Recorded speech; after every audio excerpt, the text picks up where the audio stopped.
Olá, seja muito bem-vindo a essa aula de metas de segurança do paciente. Para você que ainda não me conhece, eu sou Fabiana Martins, enfermeira, especialista em qualidade e segurança do paciente, atuo há mais de 12 anos em serviços de saúde, promovendo a segurança do paciente e também implementando e monitorando os processos de acreditação, as principais acreditações que a gente tem hoje no nosso país. Então, vamos lá. Acabamos a apresentação. Aqui você sabe, de forma rápida, prática e objetiva, a segurança do paciente é na prática. Então, eu vou trazer para você, profissional da saúde que atua, que quer atuar com a segurança do paciente ou que precisa conhecer as metas de segurança, eu trago nessa aula de forma bem objetiva, bem prática, para que você consiga entender quais são as metas de segurança do paciente na ordem correta e que a partir de hoje você nunca mais erre quais são as metas de segurança do paciente. Então vamos lá.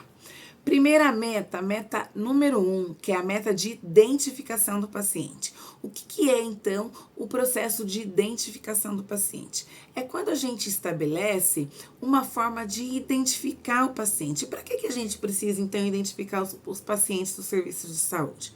Para que a gente consiga prestar assistência para aquele paciente que de fato precisa, tá? Então, um protocolo de identificação do paciente, ele vai precisar minimamente definir quais são os 2 identificadores que são padronizados pelo serviço de saúde. Então, o que a gente mais vê aqui no nosso Brasil é a padronização do nome completo e data de nascimento. Tá? Outra coisa que precisa considerar, então, no protocolo de identificação do paciente são os homônimos. Quando o serviço de saúde, então, receber o paciente que tenha o mesmo nome, que a gente considera como homônimos, a gente denomina como homônimos, o serviço de saúde, então, ele precisa descrever no seu protocolo como é que ele vai fazer o processo de identificação, porque neste caso, obrigatoriamente, o serviço de saúde, ele vai precisar inserir mais um identificador para que a gente consiga fazer a conferência com o paciente. Outro ponto é que o serviço de saúde precisa inserir no seu protocolo de identificação do paciente é quando o paciente ele não tem um documento de identificação e ele dá entrada no serviço de saúde. Então, ele pode dar entrada no serviço de saúde de 2 formas. Ele pode dar entrada de forma inconsciente ou de forma consciente. Então, vamos falar dessa identificação do paciente que é consciente, mas não tem nenhum documento de identificação. Nesse caso específico, o serviço de saúde ele pode considerar o nome completo e a data de nascimento que é informada pelo paciente. Porém, quando ele vai fazer essa identificação, seja utilizando a pulseira ou uma etiqueta, ele vai fazer a identificação colocando no início, então, da identificação, o nome de suposto. Por quê? Porque o serviço de saúde não teve como confirmar, através do documento de identificação, que aquele é o paciente. Depois que o serviço de saúde, então, tiver contato com os documentos desse paciente, aí sim a gente vem e troca a identificação do paciente, deixando simplesmente o nome completo e a data de nascimento, tá? E aí no segundo caso, quando o paciente ele deu entrada no serviço de saúde, porém ele está inconsciente e a gente não encontrou nenhum documento de identificação com o paciente, então neste caso, como é que o serviço de saúde precisa fazer para identificar esse paciente? Ele vai então, seja na pulseira ou na etiqueta, ele vai colocar as maiores características do paciente, como por exemplo a altura, a cor, raça, qual que é o sexo do paciente e pode colocar cor de olho, por exemplo, porque isso tudo vai ajudar os profissionais que prestarem assistência a fazer essa conferência do paciente olhando para sua identificação. Outros pontos que devem ser considerados no protocolo de identificação do paciente é se o seu serviço de saúde ou o serviço de saúde que você vai atuar, se ele tem perfil de atendimento a recém-nascido, no caso, né? Um local onde ele realiza parto, seja parto cesáreo ou parto normal. Então, se esse é o perfil do seu serviço de saúde, no protocolo de identificação do paciente precisa estar descrito como é que esse RN será identificado, que normalmente a gente encontra a identificação como RN e o nome da mãe e a data de nascimento do recém-nascido, tá? E também definir quais são os locais que esse IRN será identificado. Então, por exemplo, vai ser então no pulso, uma pulseira de identificação no pulso e no tornozelo. O serviço precisa definir isso, precisa estar então no protocolo de identificação do paciente. Então, considerando minimamente essas informações, você já consegue ter um bom protocolo de identificação do paciente aí do seu serviço de saúde. Antes da gente passar para a meta 2, é importante também ressaltar que o protocolo, uma vez que ele é descrito e implementado e a equipe passa a usar o protocolo, é importante que o serviço de saúde ele faça um monitoramento. Para quê? Para poder identificar qual que é a adesão por parte dos profissionais em relação ao protocolo que foi implementado. Então, defina aí qual é a forma do monitoramento. Quais são as formas que você vai fazer para monitorar esse protocolo? Que pode ser através de auditoria de prontuário, auditoria de formulários, que precisa constar a identificação do paciente, ou uma auditoria observacional, onde vocês vão, então, verificar quando o paciente, ele vai fazer aí, quando o profissional, ele vai fazer, então, a abordagem ao paciente para saber se é ele mesmo, ou então, quando você pode avaliar esse paciente, quando ele tiver a identificação, para saber se aquela identificação que está lá com aqueles dados, de fato, pertence àquele paciente que está fazendo uso. Um outro adendo ainda para o protocolo de identificação do paciente é envolver o paciente nesse processo. Como é que a gente consegue envolver o paciente nesse processo? É que sempre antes do profissional da assistência prestar um cuidado ao paciente, seja a administração de um medicamento, de uma dieta, de um sangue, por exemplo, antes da realização de um sangue, da coleta para um exame laboratorial ou da realização de algum exame diagnóstico, como por exemplo um raio-x, uma tomografia, uma ressonância. Então, antes de todos esses pontos da assistência, é importante que o profissional da saúde, ele faça a confirmação, então, dos dados com o paciente. Como é que ele vai fazer, então, essa confirmação? Ele vai pedir, se o paciente for consciente e orientado, ele vai pedir, então, para que o paciente declare os seus dados de identificação. Então, vai pedir, me informe o seu nome completo e a sua data de nascimento. Conforme o paciente ele vai declarando, o profissional da saúde vai fazer a confirmação. Seja então na medicação que está identificada, seja no prontuário do paciente, seja na ficha de solicitação de exame. Qualquer ponto que tiver, então, identificação do paciente realizada pelo serviço de saúde, é onde o profissional ele vai fazer a leitura para confirmar a declaração que esse paciente está fazendo. Então, uma vez que você conseguir implementar todas essas etapas, você está garantindo o processo de identificação de forma segura do paciente. Então, vamos para a meta 2? A meta 2, ela trabalha o processo de comunicação efetivo. Então, o que seria a meta 2? A meta 2, ela vai estabelecer que o serviço de saúde, ele consiga, então, padronizar todos os processos de comunicação que existe. E aí, o protocolo, ele entende que a comunicação é uma das principais barreiras de segurança para o paciente. Inclusive, quando a gente faz a avaliação, a análise de evento adverso, a gente identifica, em grande parte deles, um erro relacionado ao processo de comunicação. Então, para isso que a meta 2 ela serve, para que o serviço possa padronizar e estruturar os canais de comunicação.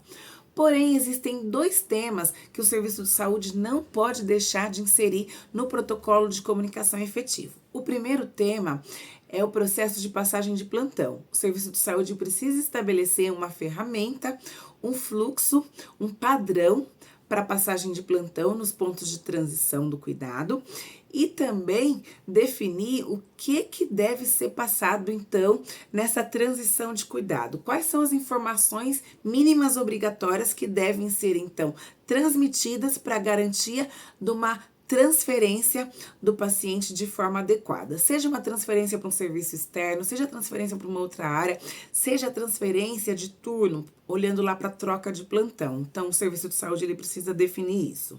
O segundo ponto que deve ser considerado aí no protocolo de comunicação efetiva é o fluxo de comunicado de resultado de exame crítico. Então, o serviço de saúde precisa determinar uma lista dos exames que ele entende que é crítico. E aí, um adendo. Exame crítico é um exame alterado, mas não só isso. É um exame alterado que, se não tiver uma conduta por parte do profissional que está assistindo o paciente ele corre um risco de vida. É isso que é a definição, então, de um resultado crítico de exame. Então, o serviço, ele precisa definir um fluxo e definir como é que isso vai acontecer na prática, quem que vai poder passar essa informação para quem, quanto tempo depois que o resultado desse exame sair, e não só para exames laboratoriais, serve também para exames diagnósticos, aqueles exames de imagem, todos eles, então, devem ter processo relacionados para comunicado de resultado de exame crítico. Meta 3, a gente está falando então da segurança na cadeia medicamentosa. Quando a gente olha para a cadeia medicamentosa, a gente tem que pensar que a gente precisa estabelecer barreiras de segurança desde o processo de aquisição desse medicamento até o processo de descarte dele. Então, a gente passa pelo processo de seleção dos medicamentos, de armazenamento, de prescrição, de dispensação, de preparo, de administração e de descarte. Então, todos esses processos devem ser contemplados nesse protocolo. Porém, existem 3 temas que o serviço de saúde ele não pode deixar de contemplar também nesse processo da segurança na cadeia medicamentosa ou segurança dos medicamentos, tá? Primeiro, o serviço de saúde precisa definir quais são os seus medicamentos de alta vigilância e definir um processo para que ele seja gerenciado de forma diferente dos demais medicamentos. O segundo ponto que deve constar, então, no protocolo da Meta 3. Como é que o serviço faz a gestão dos medicamentos que têm sons e grafias semelhantes, que a gente também conhece como medicamentos sound-alike e look-alike. E o terceiro ponto para garantir o processo medicamentoso de forma segura é como é que o serviço de saúde trabalha os eletrólitos concentrados, como é que ele faz a gestão disso, porque não pode estar disponível em qualquer lugar para que nem todo mundo tenha acesso. Então, esses 3 pontos minimamente devem ser considerados dentro do protocolo da segurança medicamentosa.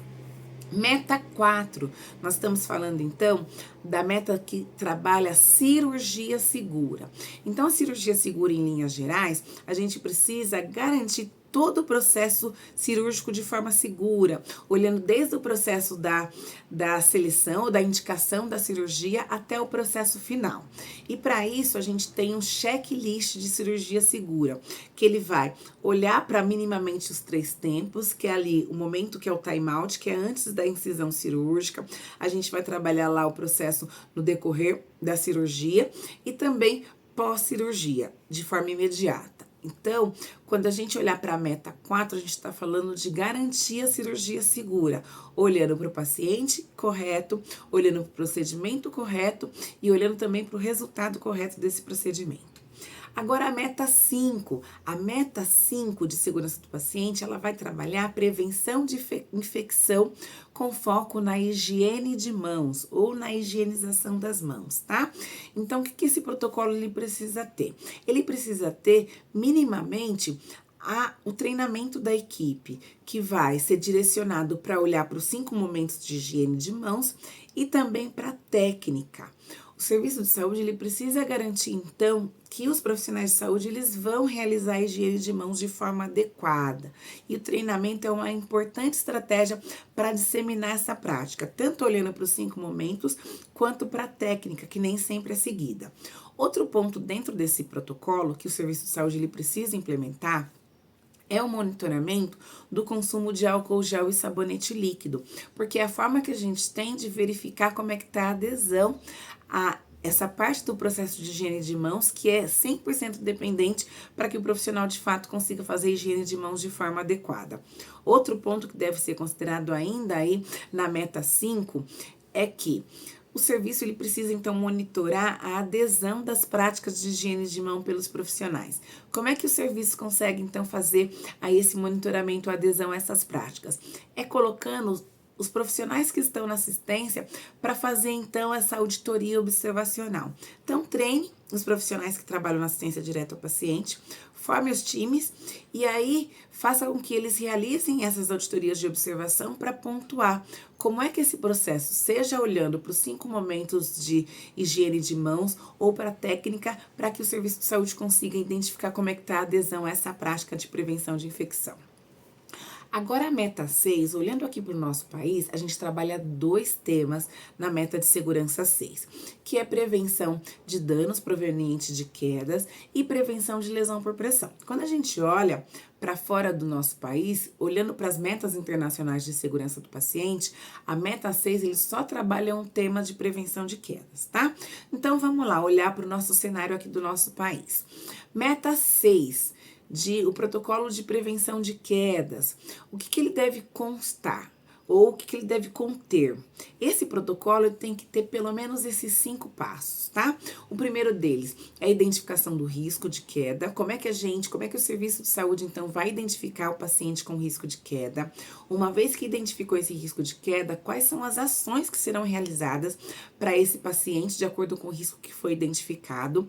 O terceiro ponto, treinamento dos profissionais e também do paciente, porque o paciente também é uma barreira de segurança, ele precisa ser treinado e orientado continuamente para as ações que são cabíveis de serem realizadas pelo paciente, para que ele possa de fato conseguir realizar essas ações. A gente precisa garantir que haja um monitoramento da adesão a esse protocolo, que são as auditorias que devem ser realizadas para verificar se todas as etapas do protocolo estão sendo atendidas. E por último, para a gente fechar esse protocolo, então, de prevenção de queda e de lesão proveniente de queda, a gente precisa então definir no protocolo quais são as ações que serão realizadas para o paciente se ele porventura vier a cair no serviço de saúde. Então, isso a gente precisa contemplar minimamente esses 5 passos no protocolo de prevenção de quedas. E o último protocolo que está relacionado ainda à meta 6, que é prevenção de lesão por pressão, o que a gente precisa, o que os serviços de saúde precisam considerar, então, nesse protocolo? Primeiro, a avaliação do risco, né?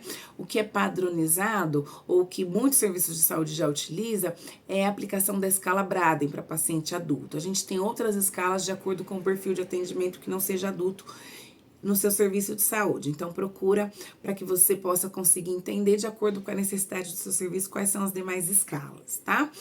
Então, fez a identificação do risco, é importante que o protocolo descreva quais são as ações preventivas ou quais são as ações que devem ser aplicadas de acordo com o risco que foi identificado no paciente. Depois, então, que essas ações forem aplicadas, é importante que o serviço de saúde defina uma forma de monitorar também a adesão a essas ações.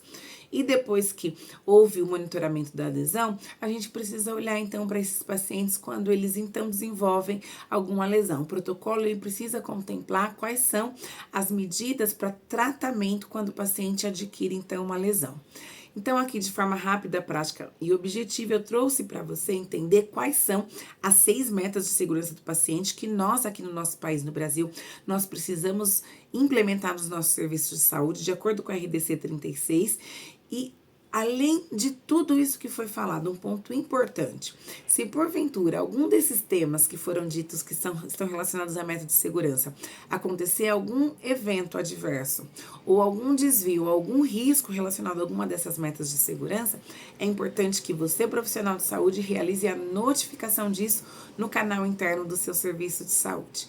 Então, aqui resumindo, hoje eu trouxe para você meta 1, que é a identificação do paciente, meta 2, comunicação efetiva, meta 3, a segurança no uso de medicamentos, meta 4, cirurgia segura, meta 5, é prevenção de infecção através da higienização de mãos e meta 6 com 2 temas, prevenção de queda e prevenção de lesão por pressão, porque aqui você sabe que a segurança do paciente é na prática.